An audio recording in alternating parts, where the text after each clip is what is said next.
আপনি কখনো কল্পনাও করতে পারবেন না যে ২০০ টাকা দিয়ে গরুর মাংস দিয়ে পেট চুক্তি খাবার খাবেন। এখানে আপনি ২০০ টাকা দিয়ে গরুর মাংস দিয়ে পেট ভরে খাবার খেতে পারবেন। আর এখানে যে তাদের গরুর মাংস রান্না করার প্রসেসিংটা সেটা দেখলে আপনি চমকে যাবেন। আমি প্রথমত আসার পর তাদের গরুর মাংস রান্না করাটা দেখেই চমকে গেছি।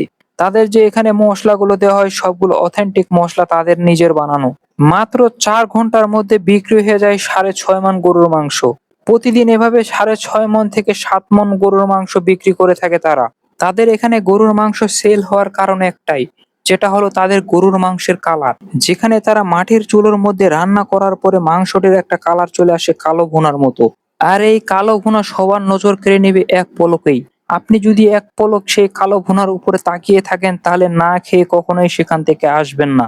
আমরা তো কল্পনাও করতে পারি নাই যে এই দোকানে ৬ থেকে ৭ মণ প্রতিদিন মাংস সেল হয়ে থাকে। আর যখন আপনি এখানে খেতে আসবেন তখন দেখতে পারবেন মানুষের কেমন একটা কোলাহল। আর এই কোলাহলই আপনাকে বলে দিবে এখানে ৬ থেকে ৭ মণ প্রতিদিন মাংস বিক্রি হয়ে থাকে। তাহলে একবার কল্পনা করে দেখুন, যেখানে ৬ থেকে ৭ মণ গরুর মাংস বিক্রি হয় সেখানে কি পরিমাণ মানুষ দৈনিক আসা যাওয়া করে। আমরা খাওয়ার পরেই বুঝতে পারলাম যে এখানে আসলে কেন এত মানুষ আসে।